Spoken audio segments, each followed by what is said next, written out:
Bradesco. Entre nós, você vem primeiro. Olá, boa noite para você. Boa noite. Os moradores da cidade de São Paulo tiveram que conviver com pelo menos 20 bailes funk na última noite. São festas sem autorização oficial, regadas a bebida, música alta, que representam muito transtorno para quem simplesmente quer paz e sossego. 7h45 da manhã desta quinta-feira. Debaixo de sol forte, o helicóptero da Record flagra um baile funk que virou a noite em Paraisópolis, na zona sul de São Paulo. Perto dali, na Vila Andrade, um outro baile. As estruturas de som montadas nos carros impressionam, enquanto dois homens trocam socos no meio da rua. Eles só param quando são separados. Centenas de pessoas dançam ao som projetado por 3 carros no Jaraguá, bairro da zona norte de São Paulo. A presença de motos também é constante, sempre com os ocupantes sem capacete. Em outro ponto da cidade, no Jardim Jaqueline, na zona oeste, mais um baile. Novamente, as ruas são interditadas por diversas pessoas. Algumas até percebem que são gravadas e acenam por helicóptero. Todos esses bailes começaram à noite e foram até o dia clarear. Os pancadões seguem um padrão. Acontecem no meio da rua, em bairros da periferia e sem autorização do poder público. Uma diversão para quem participa, mas um problema para quem mora ao redor. O Anderson é morador da Zona Leste e vizinho de um baile funk. Na última noite, ele foi dormir na casa de parentes por conta do som alto. Eu fui para casa da minha sogra, que ela mora em um lugar mais afastado do Itaim. É mais tranquilo lá, né? Aí voltei hoje umas meio-dia, porque até 9, 10 horas ainda tem bagunça na rua, entendeu? A Kátia já protestou.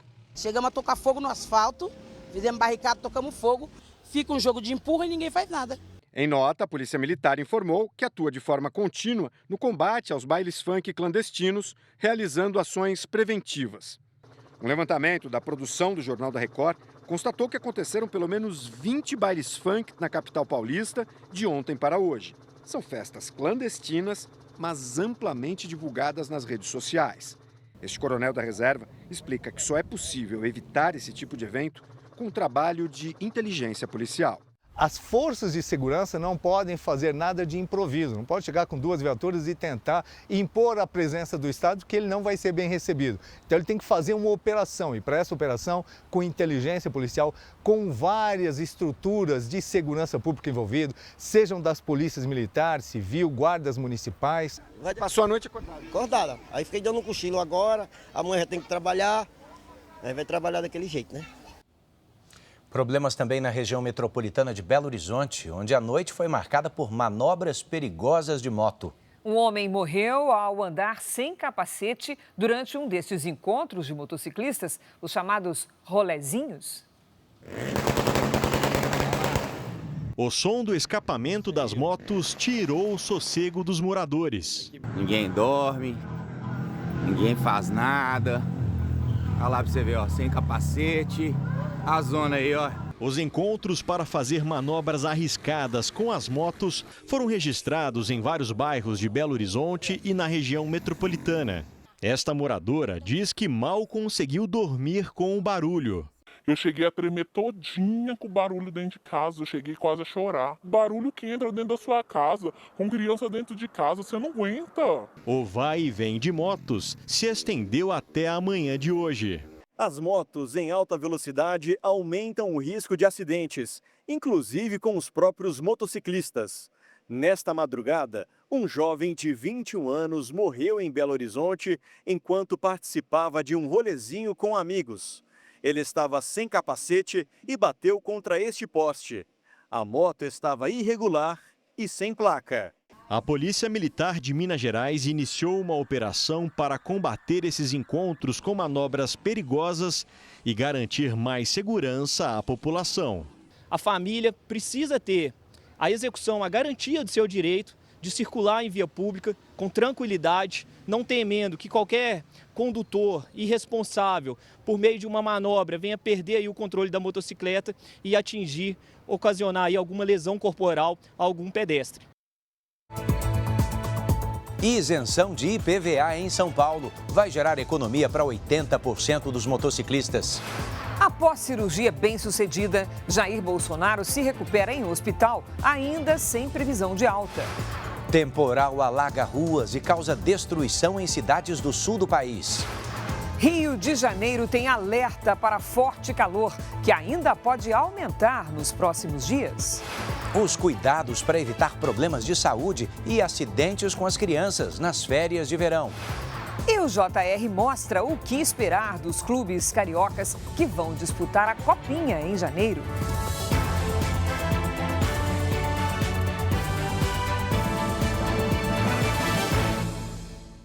Oferecimento Bradesco. Em 2026, o que é mais valioso vem primeiro.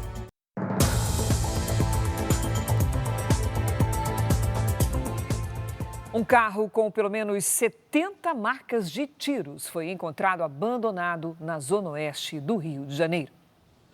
A maior parte dos disparos foi feita do lado do motorista, mas quando os policiais militares chegaram ao local em uma rua deserta, não havia ninguém no veículo.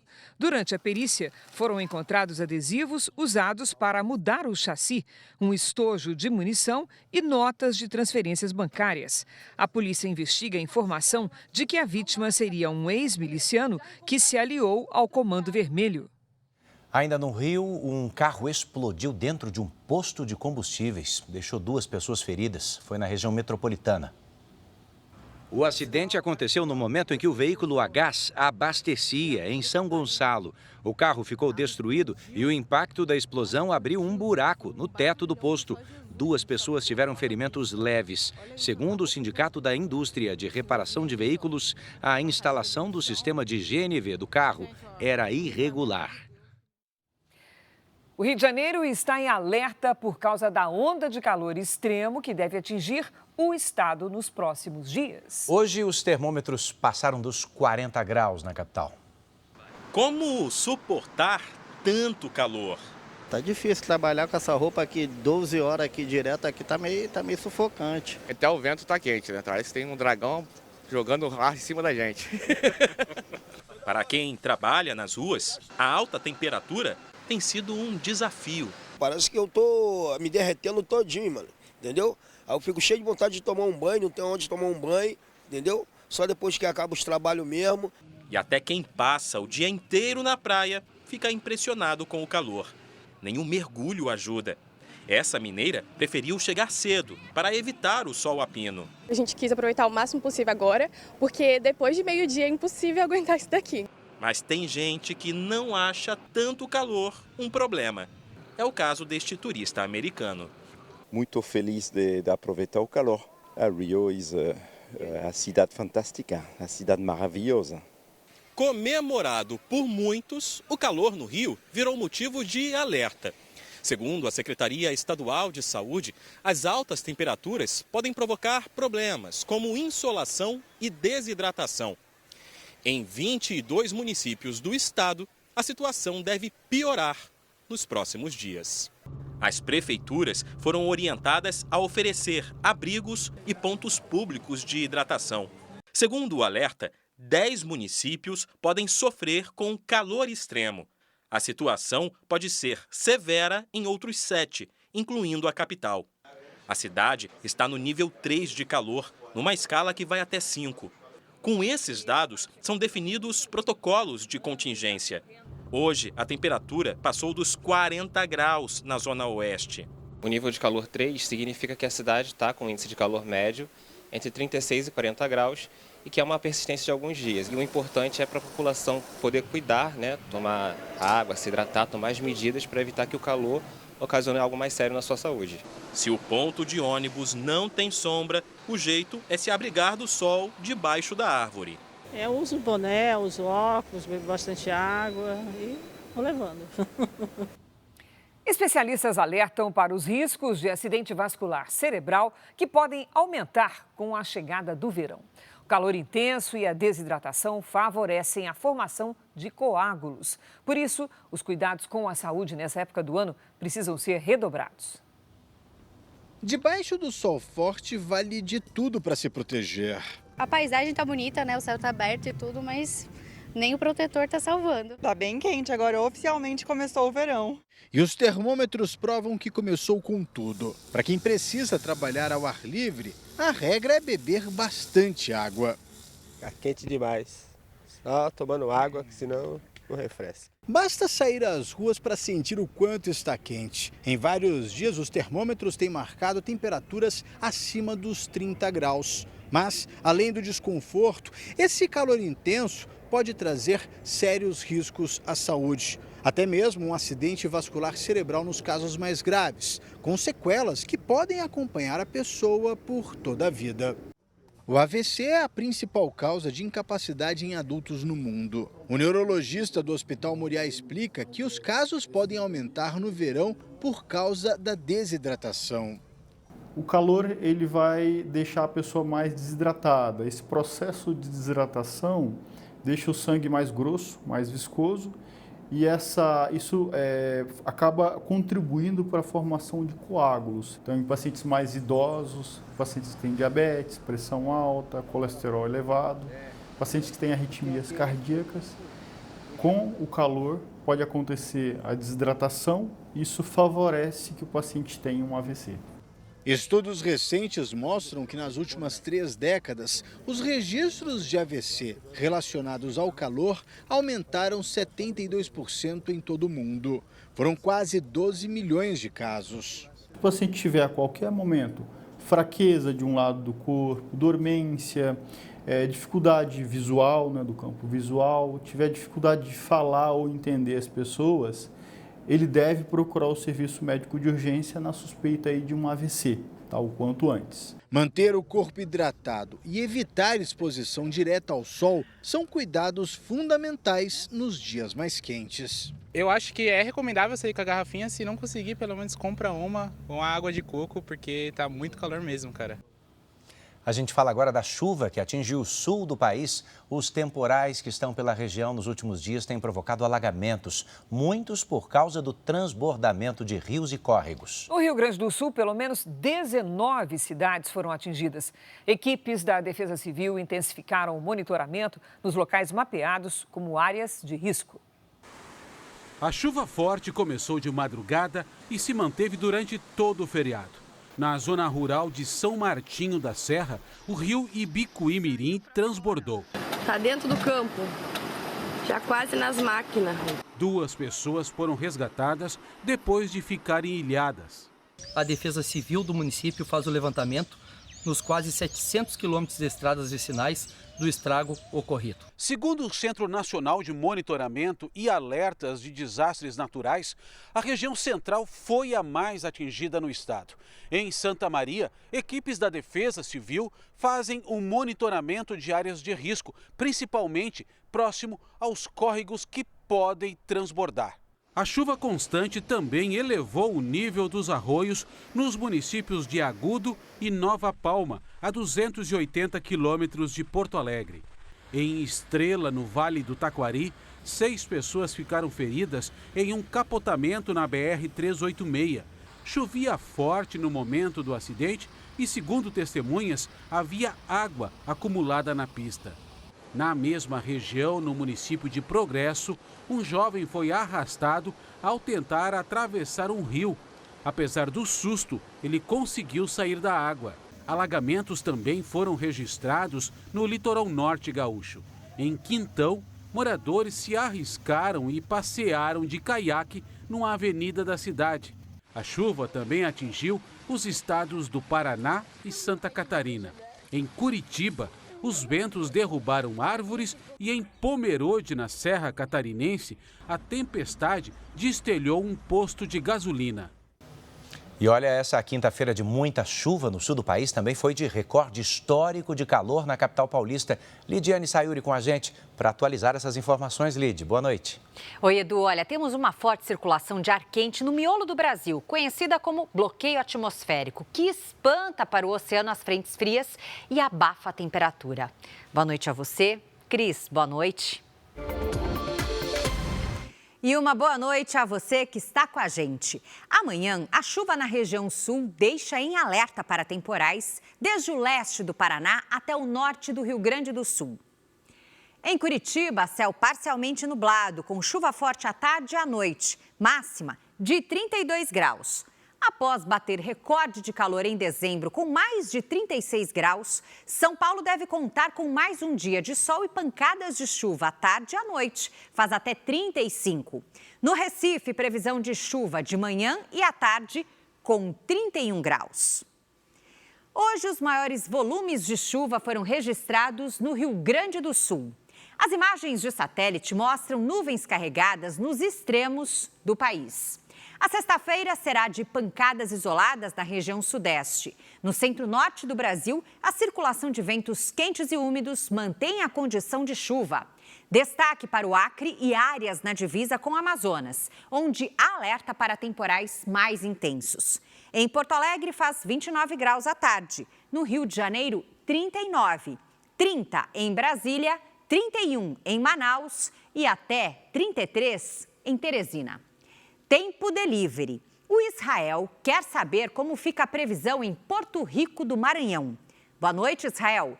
Você vai ter uma sexta-feira de sol entre nuvens e chuva isolada entre a madrugada e a manhã, máxima de 30 graus. No sábado, 30 graus mais uma vez, sem chuva. Domingo, parcialmente nublado, com pancadas de chuva à tarde e à noite, máxima de 29. O Geraldo é de Salvador, Bahia. Oi, Geraldo. Sexta-feira de chuva passageira pela manhã, faz 31 graus. Entre sábado e domingo, sol entre nuvens, com máximas de 30 e de 32 graus. Participe também do nosso Tempo Delivery. Poste seu pedido nas redes sociais com o nome de uma cidade e a hashtag você no JR. Edu, Cris. Valeu, Lid. Veja ainda hoje, corpo da jovem arrastada por carro em São Paulo é submetido à perícia. E já no próximo bloco, como foi a cirurgia do ex-presidente Jair Bolsonaro em Brasília. Operação foi bem sucedida, mas os médicos adiaram o procedimento para controlar as crises de soluço.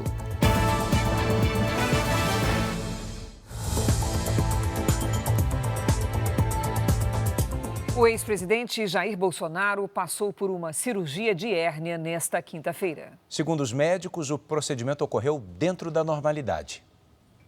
Antes da cirurgia, o senador Flávio Bolsonaro, filho mais velho de Jair Bolsonaro, chegou ao hospital com uma carta escrita à mão pelo ex-presidente. Jair Bolsonaro escreveu que tem enfrentado batalhas e pagando um preço alto com a saúde e que entregou ao filho a missão de resgatar o país, ao indicá-lo como pré-candidato à presidência da República. Estou aqui com meu irmão Carlos junto comigo, a Michele está lá acompanhando meu pai agora na cirurgia. Então todos aí imbuídos, em primeiro lugar, pela saúde dele e depois para dar continuidade a esse projeto aqui de resgate do nosso Brasil. A cirurgia durou cerca de 4 horas, sem intercorrências, como era previsto pelos médicos. A equipe explicou que as hérnias na região da virilha foram corrigidas com um reforço, com tela na parede abdominal. Jair Bolsonaro já está no quarto e vai fazer fisioterapia nos próximos dias. Foi muito o que nós esperávamos. Ele tinha então a hérnia bilateral, era maior do lado direito. Do lado esquerdo era uma hérnia ainda numa fase inicial, mas que se não resolvesse agora, daqui a alguns meses ele ia desenvolver o quadro clínico do mesmo jeito que desenvolveu do lado direito. Já o procedimento para controlar as crises de soluço foi adiado, porque o ex-presidente tem problemas digestivos graves, como esofagite, gastrite e refluxo. O que nós optamos? Por questão de precaução. Otimizar o tratamento clínico, melhorar a dieta, potencializar toda a medicação e observar nesses próximos dias a necessidade ou não desse procedimento. Provavelmente nós o faremos lá para segunda-feira, que é o tempo bom para ele poder responder a essa medicação. Durante a internação, Michele Bolsonaro foi autorizada a ficar como acompanhante do ex-presidente. Os filhos estão autorizados a fazer visitas. Vamos voltar a Brasília agora ao vivo, até o hospital onde está internado o ex-presidente Tiago Nolasco. Que procedimento é esse que ainda pode conter os soluços, hein? Boa noite. Oi, Edu, boa noite para você, para a Cris e para todos. Bom, se os remédios e também a dieta não resolverem os soluços, os médicos vão fazer um procedimento que consiste no seguinte: primeiro localizar o nervo que tem provocado o problema e depois aplicar anestésicos diretamente no local. Os soluços do ex-presidente são recorrentes, praticamente diários, e ficam mais frequentes depois da alimentação, porque Bolsonaro tem uma digestão muito difícil depois de uma série de cirurgias. Além disso, Bolsonaro sempre encontrou dificuldades em cumprir à risca a dieta alimentar. O ex-presidente é monitorado 24 horas por dia por agentes da Polícia Federal. A previsão de alta segue sendo entre 5 e 7 dias, mas há uma grande possibilidade dos médicos aumentarem o período de permanência. Bolsonaro só será liberado quando conseguir se cuidar sozinho, sem a ajuda dos enfermeiros. Cris e Edu, é com vocês. Obrigado, Tiago. Veja a seguir os cuidados que você precisa tomar com as crianças no verão.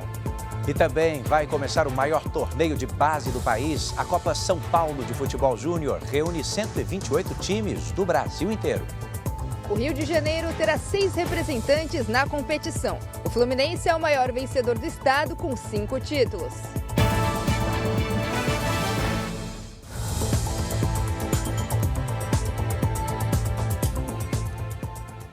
Vai ser enterrado amanhã o corpo da mulher atropelada e arrastada por um motorista em São Paulo. Tainara ficou quase um mês internada depois de ter as pernas amputadas e passar por diversas cirurgias.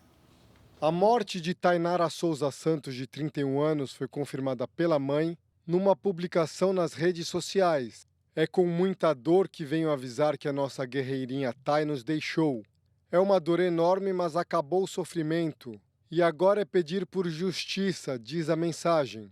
No dia 29 de novembro, Tainara foi atropelada e arrastada por cerca de 1 quilômetro numa via de acesso à Marginal Tietê, pista expressa de São Paulo. Ela saía de um bar acompanhada de um amigo quando foi atingida. O motorista do veículo era Douglas Alves da Silva, de 26 anos, com quem Tainara teve um relacionamento casual. Segundo a polícia, ele atropelou propositalmente a jovem e agiu por ciúmes. Douglas foi preso no dia seguinte em um hotel. Ele resistiu à prisão e foi baleado no braço. Na delegacia, disse que não conhecia Tainara. Tainara lutou pela vida por 25 dias. Ela passou por 2 hospitais, foi submetida a 5 cirurgias, a última delas na segunda-feira. A jovem teve que amputar as 2 pernas. O estado de saúde dela era considerado grave, porém estável. Mas nos últimos dias, ela deixou de responder à medicação e não resistiu. Por conta da morte da jovem, Douglas, que foi preso por tentativa de feminicídio, agora vai responder por feminicídio duplamente qualificado, além de tentativa de homicídio contra o amigo de Tainara. Naquele momento que ele resolve jogar o carro para cima dessas 2 pessoas, ele não dá qualquer possibilidade de defesa para essas 2 pessoas. Tainara deixa 2 filhos, uma menina de 7 anos e um menino de 12. Não tendo mais a Tainara aqui, a nossa luta é representar a família e fazer com que esse rapaz seja condenado à maior pena possível. Muito triste e muito grave. As festas de final de ano são sempre momentos de descontração entre as famílias e no verão as praias viram destino certo. Por isso mesmo é preciso ainda mais cuidado dos adultos com as crianças para evitar problemas maiores. Se para eles o ambiente é de diversão, para os pais exige cuidado.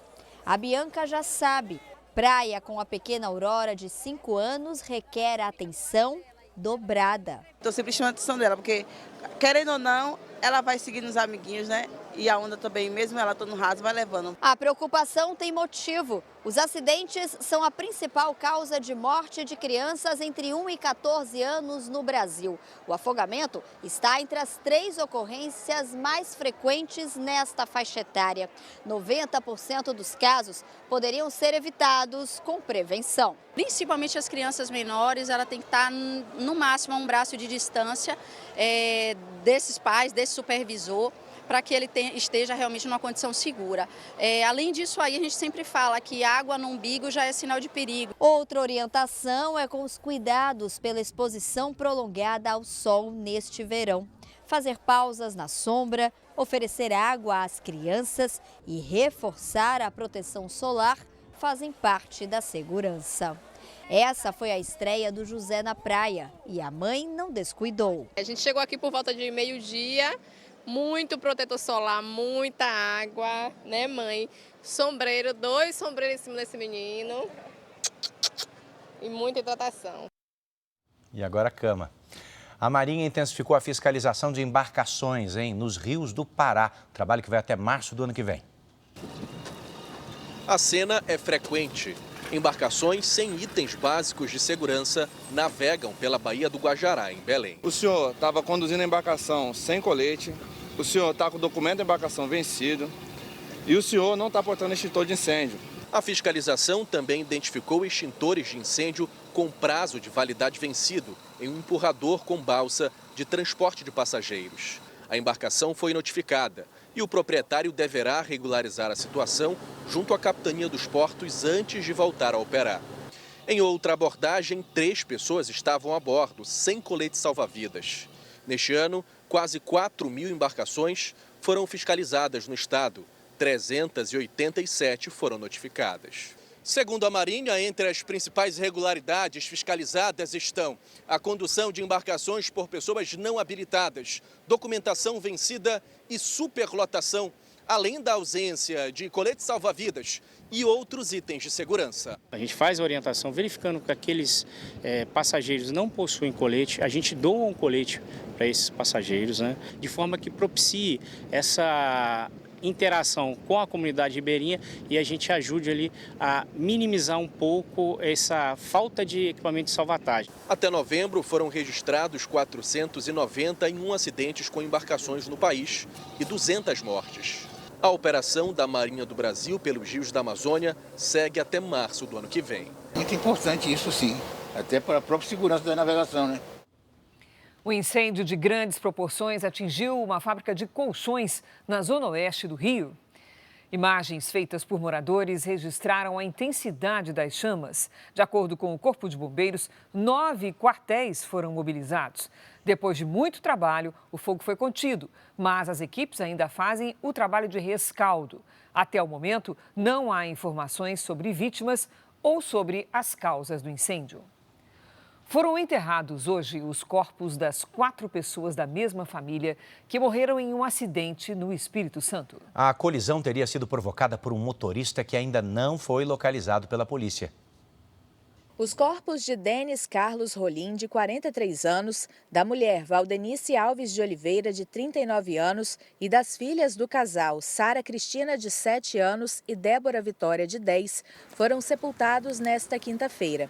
O enterro foi em Cariacica, região metropolitana do Espírito Santo. A cerimônia reuniu dezenas de pessoas. São parentes, amigos e conhecidos da família que fizeram questão de participar da homenagem, que foi marcada por muita emoção. Seu Antônio é pai do Denis. Ele ia viajar com a família para a Bahia, mas desistiu na última hora. Eu estava certinho de ir para a Bahia. No último caso, eu desanimei que tinha que tratar dos animais dela lá, então desisti.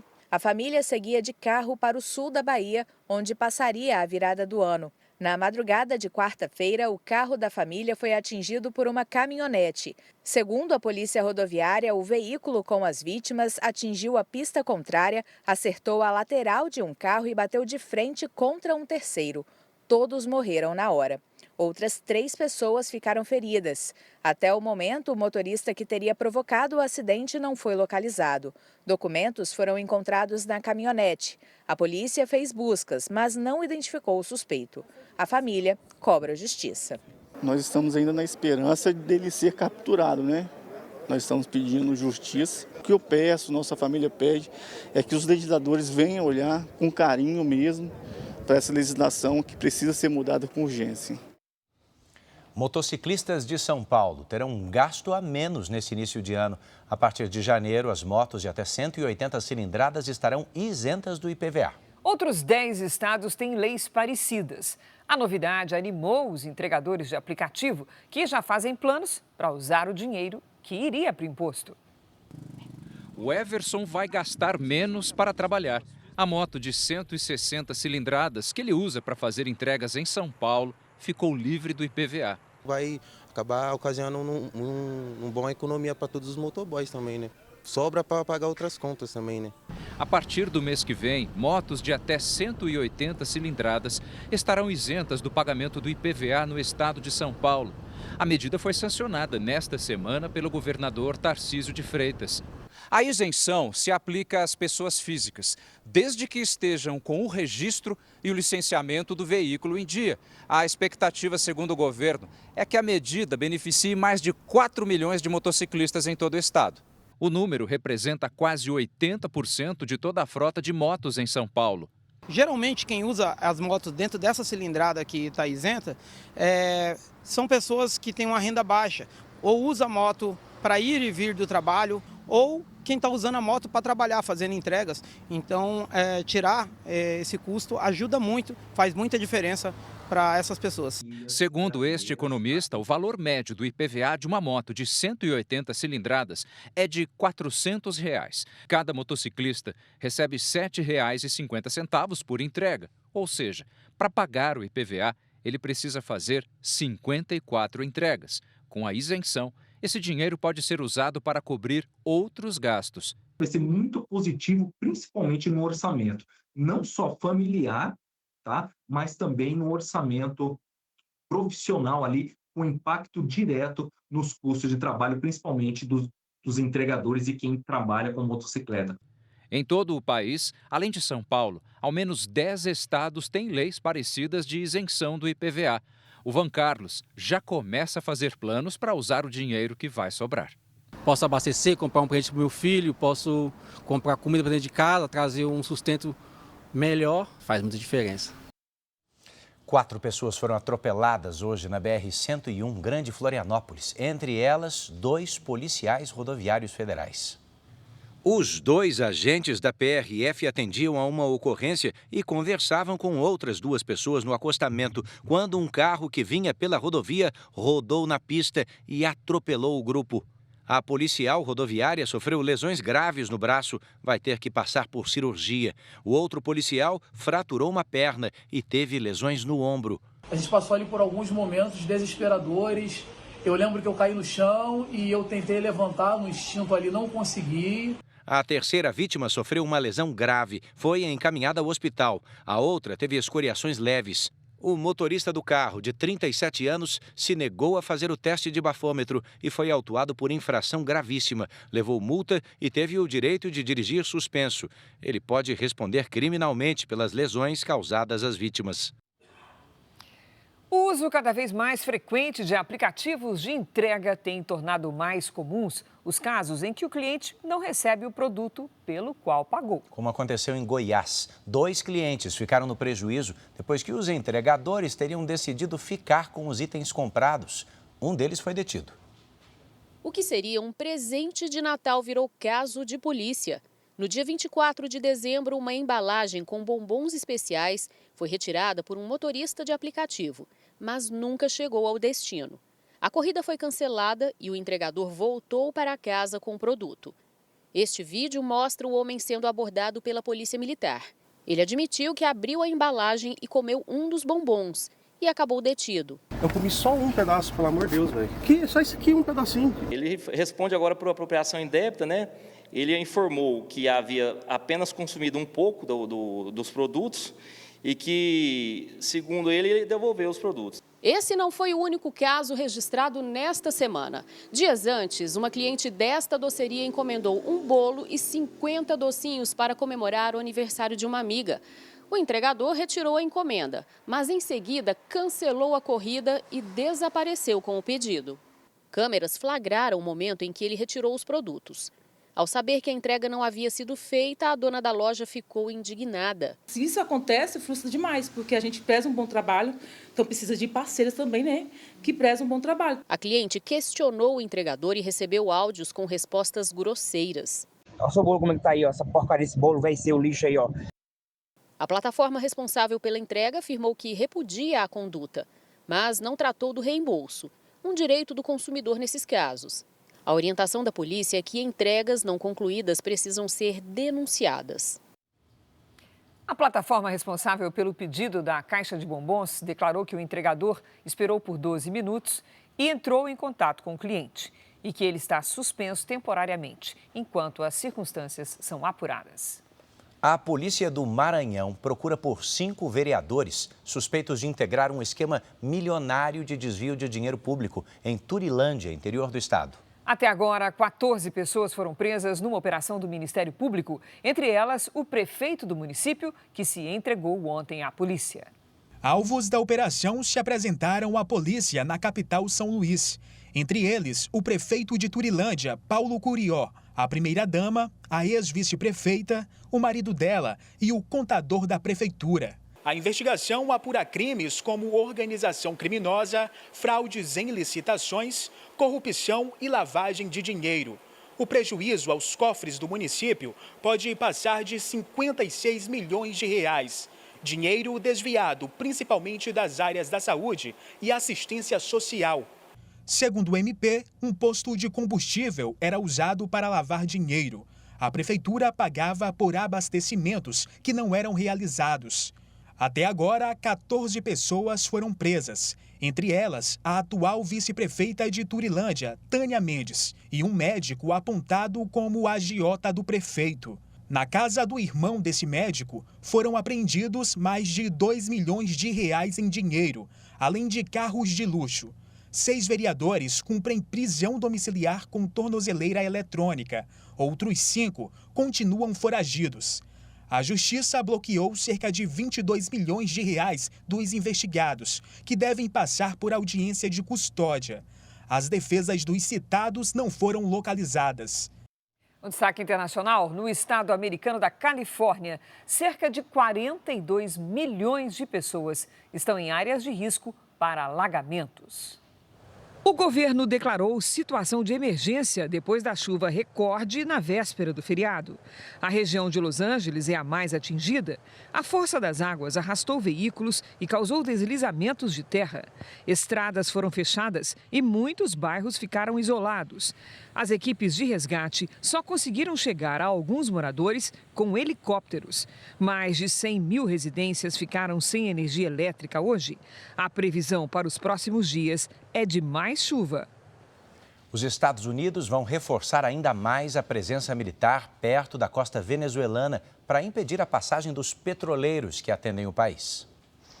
A estratégia dos Estados Unidos para os próximos 2 meses é reforçar o bloqueio a petroleiros considerados clandestinos na costa da Venezuela. A informação foi revelada por fontes militares à agência de notícias Reuters.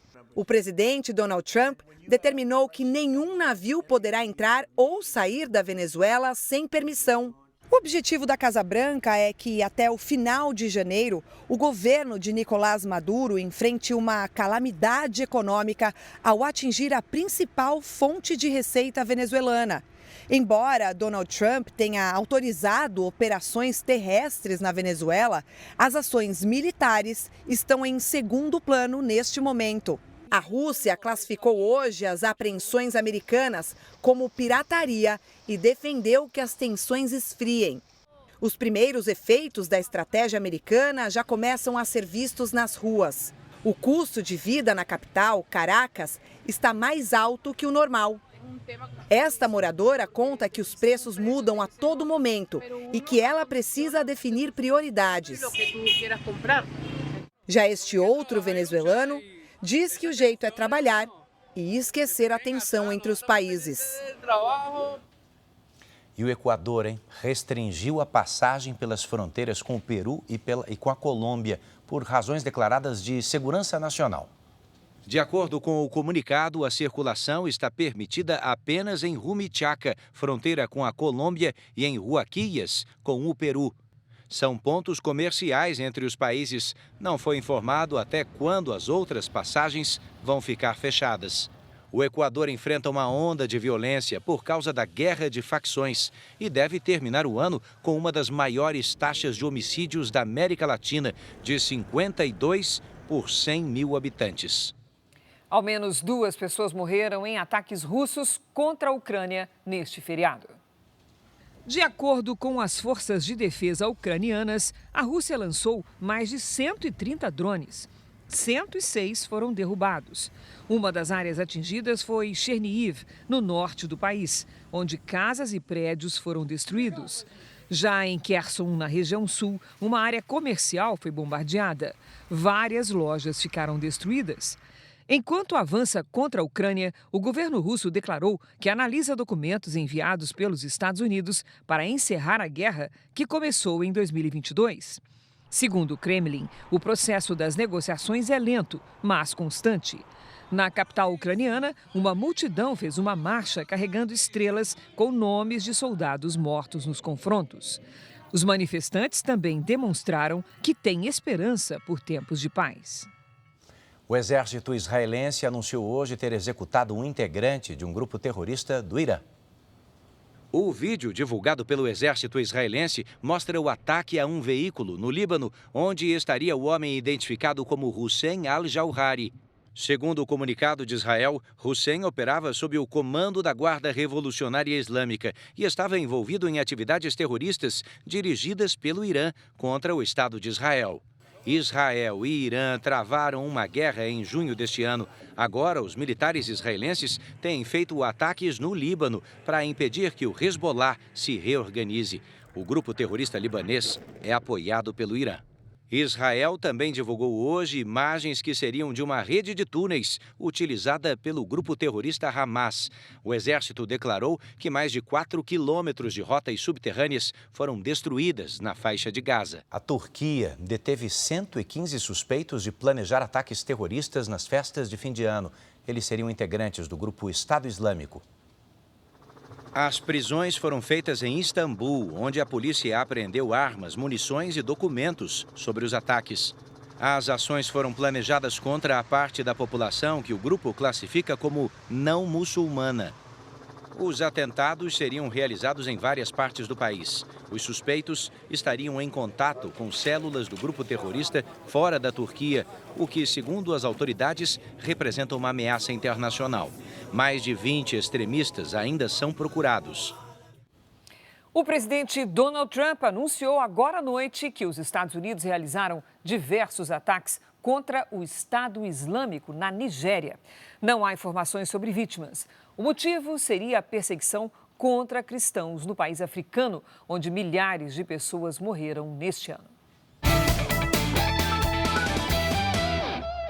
Está chegando a hora, dia 2 de janeiro, começa mais uma edição da Copa São Paulo de Futebol Júnior, a Copinha, com transmissão da Record, R7 do Record Plus, um festival de jovens jogadores que buscam espaço no futebol profissional.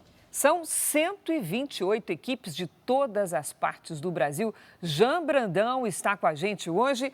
E Jean, boa noite. Uma oferta tão grande assim de bons atletas que fica quase impossível saírem novos craques, não é? Boa noite, Cris, Edu, boa noite a todos. É muito difícil mesmo. A Copinha é berço de grandes craques do futebol brasileiro, né? É a grande vitrine da categoria e a competição mais charmosa do calendário para as categorias de base. E olha que o Flamengo abriu mão de participar nesse ano, mas só do Rio serão 6 equipes. Amarrar as chuteiras é um hábito que Wesley Natan carrega desde pequeno.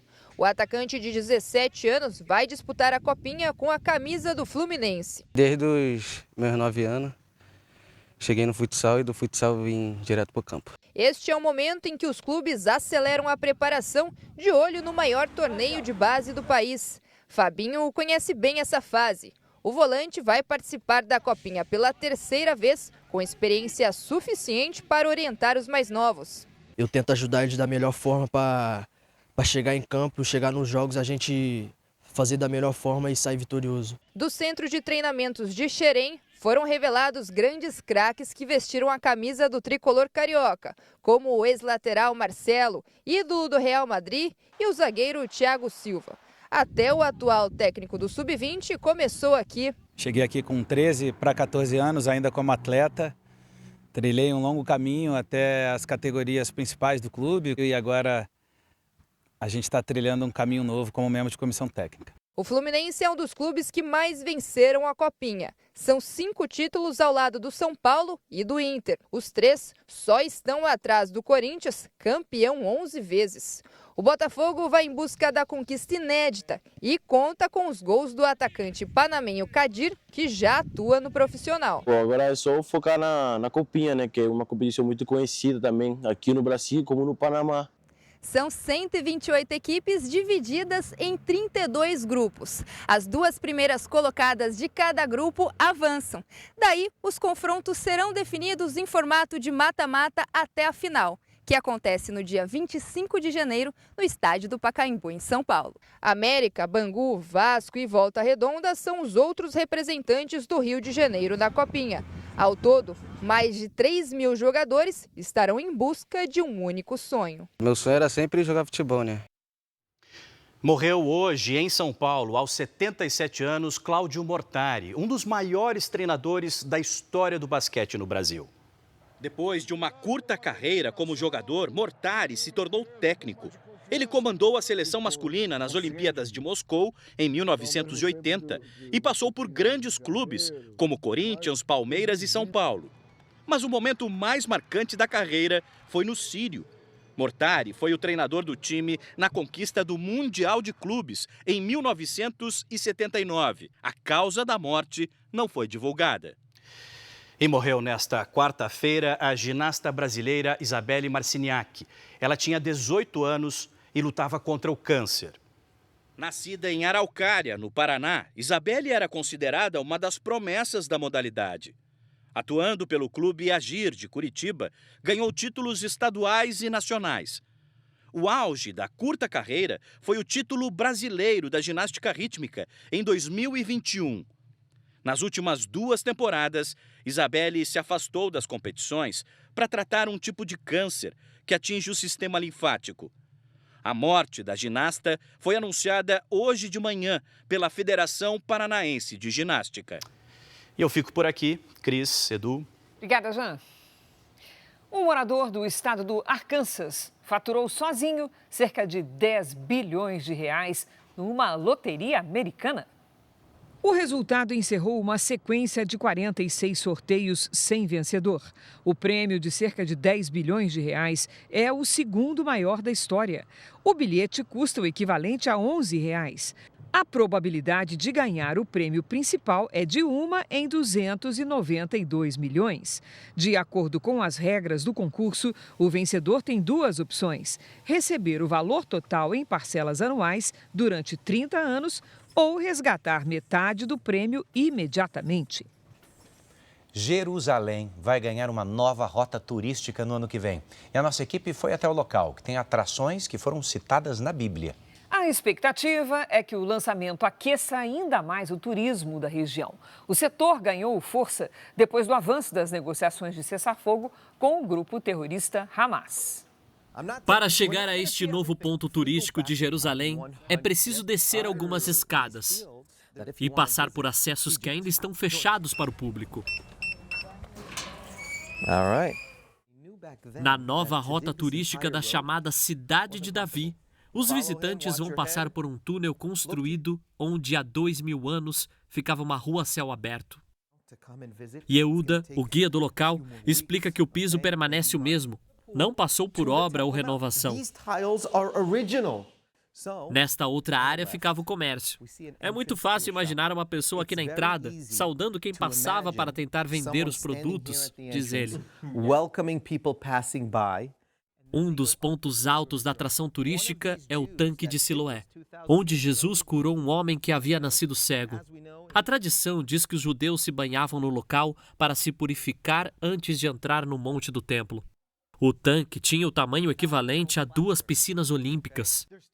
A diretora da Cidade de Davi afirma que caminhar por essa área arqueológica é sentir a história ganhar vida. Os organizadores esperam abrir essa rota aos visitantes em janeiro.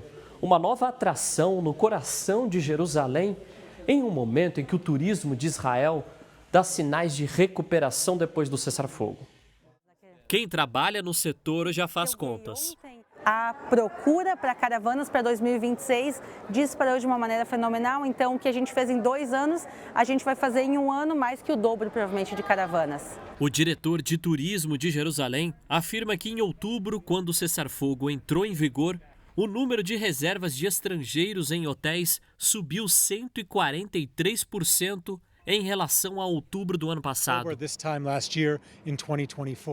O prefeito de Jerusalém comemora a presença de brasileiros por aqui. Os turistas do Brasil estão em segundo lugar entre os visitantes que vêm à cidade. Só perdem para os americanos, disse Moshe Leon. A expectativa é de aumento de estrangeiros no país no ano que vem. E para o ano seguinte, o governo espera que o turismo retome o patamar de antes da guerra, de 3 milhões de visitantes. O Jornal da Record volta à 00:30. As reportagens dessa edição você confere no Record Plus e em todas as nossas plataformas digitais. E a programação da Record também está ao vivo e de graça no Record Plus. Fique agora com a novela Mãe. E logo depois de Reis, tem Acerte ou Caia especial. Vai ser divertido, não perca. Ótima noite para você. A gente se vê amanhã. Boa noite.